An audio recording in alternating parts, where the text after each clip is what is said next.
This offense date was June 1st of 2012. That's 11 years and 4 months before Mr. Hinojosa was arrested on this charge. We're here on a motion to set aside the indictment based upon failure to afford and violation of constitutional right to speedy trial. State, have you reviewed that motion? Yes, Your Honor, I have. All right, and are you prepared to proceed? Yes, Your Honor. All right. Defense? Yes, we're ready, Your Honor, and I've outlined the relevant timelines in the motion itself. And if you'd like, I can outline those. I believe that once I do outline those timelines, the burden would shift to the state. And I believe, and I don't want to speak for the state, but I believe they have one witness to put on. All right. Then if you'll outline your reasons. Your Honor. Briefly, the timeline before the court, and it's all available to be verified on the Bexar County information system that's available to the court. This offense date was June 1st of 2012. That's 11 years and 4 months before Mr. Hinojosa was arrested on this charge. If you look at those dates that are outlined, there are two relevant dates, both of them multiple years at a time. From the offense date to the action that the state took in August of 2017, that's a 5-year delay. Mm-hmm. From August of 17 until his arrest on this indictment is a 6-year and 2-month delay. And I'm not even including the 3 months between his arrest and today's date, which that's an additional 3 months. Your Honor, believe that the length of those delays taken together or even individually is so prejudicial that it affects our ability to put on a defense in this case in violation of the United States Constitution, confrontation clause and the Barker v. Wingo case, and as outlined in the motion, and also the Article 1, Section 10 of the Texas Constitution. I'm not sure what evidence the state has that can surmount those prejudicial delays, but that is the relevant timeline, Your Honor. All right. All right, state. Your Honor, I have one witness and I have arguments. You want to hear from the witness first? Yes. Okay, Your Honor, state calls Deputy Angela Alvarado. Here's where things get serious. The defense lays out a jaw-dropping timeline. We're talking about a 5-year delay after the offense before the state even acted, and then another 6 years before Tristan was finally arrested. That's more than 11 years of silence in a system where justice is supposed to be swift. And in constitutional law, delays like this raise massive red flags. Think about it. Witnesses forget, evidence disappears, and memories fade. If you were the defendant, could you really build a fair defense after a decade? Let us know in the comments. Is this just negligence by the state, or was the defendant dodging accountability?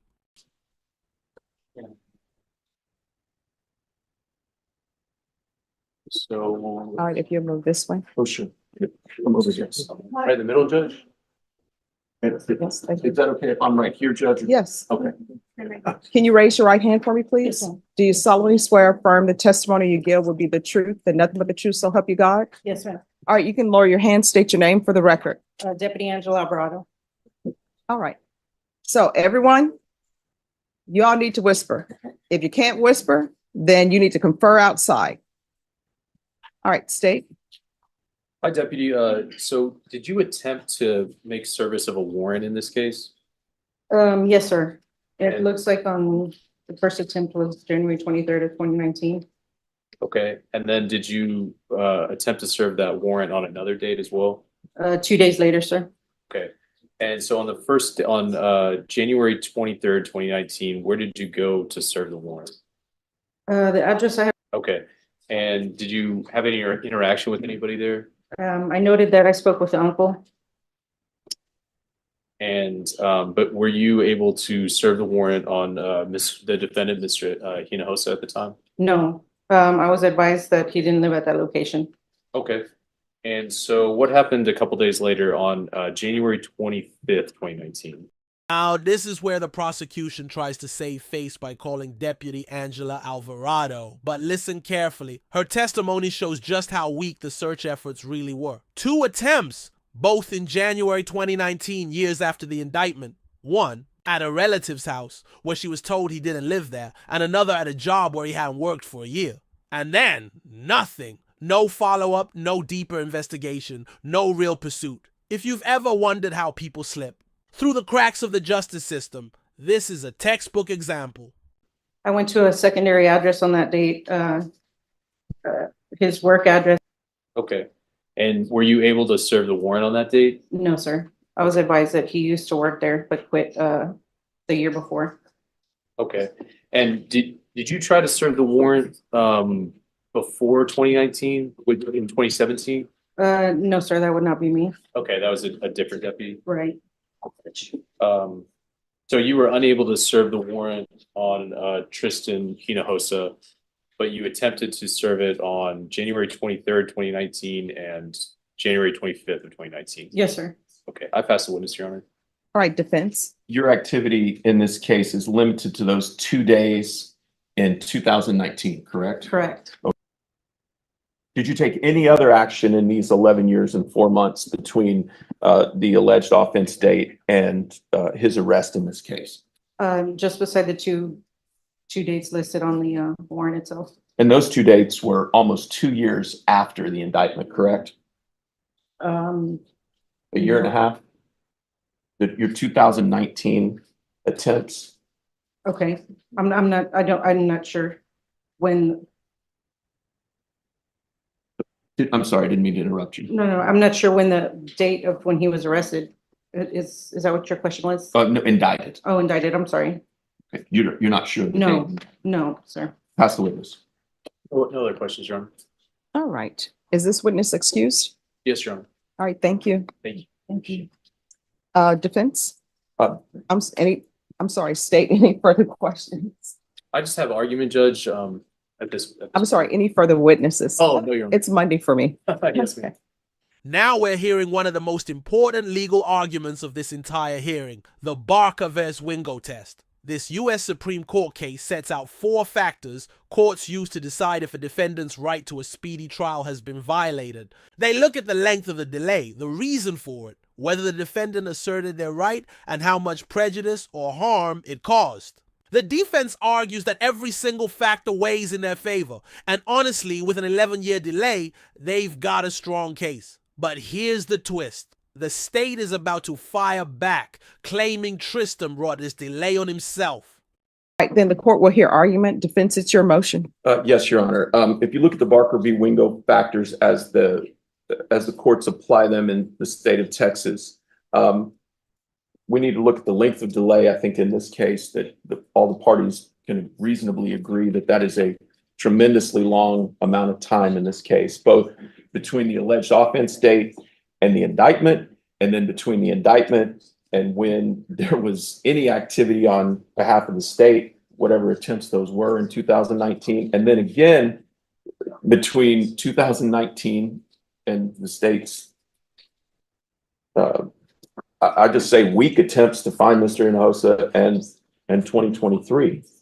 Any of those taken individually are presumptively prejudicial, but taken together, it highlights the exact reason that these laws are on the books, Your Honor, and it prejudices Mr. Hinojosa's ability to put on a defense. I don't believe the state's efforts to show diligence in this case rise to the level of certainly it can't overcome the negligence that's apparent from the file. And for that reason, we ask for you to grant our motion to set aside the indictment. All right. In your motion, it states that the case was dismissed July 28, 2017, and then re-indicted the same case on August 22nd, 2017. Why was it dismissed? From my research into the JE system, it looks like it was originally supposed to be a theft, and the statute of limitations would have run on the theft by the date that it was the case was received from law enforcement by the DA's office. It was initially dismissed as a theft, but then indicted as a misapplication of fiduciary responsibility, which is within the statute there, Judge. Okay. All right. State? Yes, Your Honor. So, because the length of the delay was over a year, the Barker case says, the court has to consider the other factors. And here it comes, the state's counterpunch. Prosecutors argue that Tristan wasn't forgotten. He was a fugitive. In their version of events, he avoided warrants and ducked service for years. But notice something. They don't have solid evidence of him hiding. They're relying on notes from the system and a couple of failed service attempts. The defense calls this narrative flat out wrong, saying there's no proof he even knew about the case. So who do you believe here? Was Tristan cleverly evading justice, or did the state simply drop the ball? Drop your take below. So just a little bit more clarity on the cause of the delay. The case was indicted on August 22nd of 2017. The prohibited conduct in the indictment is from June 1st, 2012 through June 6th, 2013. So it's a little bit longer because of the prohibited conduct, a little bit less of a delay rather. The defendant was a fugitive from 8/22/2017 through 10/21/2023. Wait, I'm sorry, 8/22? I'm sorry, yes, ma'am. 2017 when the case was indicted through 10/21/2023. We believe that's when he turned himself in once the case when he turned himself in, Judge. We heard testimony from Deputy Alvarado that DCSO tried to serve the warrant on January 23rd of 2019 and January 25th of 2019. I don't have a witness to support the previous service date that was in 2017, but I can represent to the court the notes from the MOCA system indicate that DCSO did attempt to serve the warrant in August 21st of 2017. So there were 3 different attempts to serve the warrant, Judge. The motion for speedy trial was not filed until November 30th of 2023. And the position of the state is that the defendant had not avoided service of the warrant 3 times. He would have been able to assert his right earlier. The defendant has to show that there was prejudice, Your Honor. Since it's over 4 years, the Barker case says that the court can assume there's prejudice. The state's contention is that the cause of the delay was the defendant's avoidance of the warrant. So I think the type of delay that the defense is claiming here is that their defense is impaired by this delay. But if the cause of the delay was the defendant's avoidance of the service, I think you shouldn't reward that, Your Honor. And there's a case, Dragoo v. State, which is a CCA case from 2003. And the holding in that is that the defendant acquiesced in the delay by avoiding service to the subpoenaed judge. So that's the state's contention, Your Honor. All right. I see that you denied the motion. All right, and defense, it's your motion, so I'll give you a final argument. Well, just briefly, Your Honor, there's no evidence before the court that he avoided anything. There's no evidence before the court on reference to a 2017 attempt to serve a warrant according to notes. And I just, as an officer of the court, and I've spoken to Mr. Wilkins, he and I discussed that entry, and that entry into their MOCA system, as he described it, is problematic. So I'd ask the court not to consider that. And again, Your Honor, I think the characterization that he's avoided service is inaccurate. All right. And then the dates where they're saying he's a fugitive. I know sometimes people say fugitive, but nobody knows that there's a pending case. So for the dates, August 22nd, 2017 through October 21st, 2018, state when you said he was a fugitive, is that just a matter of there's a case in existence? Either he knows about it or he doesn't know about it, thus he's a fugitive? Yes, ma'am. Okay. And this is a fascinating moment. The judge herself pushes back on the word fugitive. And it's true, legally speaking, not every missed court date makes someone a fugitive. If Tristan didn't even know charges were pending, can you really haul him one? The judge is clearly skeptical of the state's framing, and that skepticism could tip the scales. This is a reminder that words matter in court. One label, fugitive, can change the entire outcome of a case. All right. Is there anything else from either side? No, ma'am. No, Your Honor. All right, so if you all will be back at 10:30, I'll let you know what my decision is. Thank you, sir. Thank you. The court is back on the record in 2017, 92, I'm sorry, CR 9236, State of Texas versus Tristan Enohosa. Can our parties re-announce for the record for the state Hank Wilkins for the state, Your Honor. defense? Sam Locke for Mr. Enosa. And are you Mr. Enohosa? Yes, Your Honor. All right, so to both parties, I heard both parties' arguments. I always try to internalize everything.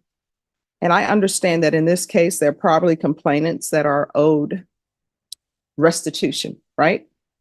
But at the same time, I have to look at the defendant's rights, that complainant's rights to have their restitution or be made whole, or for somebody to try to make them whole.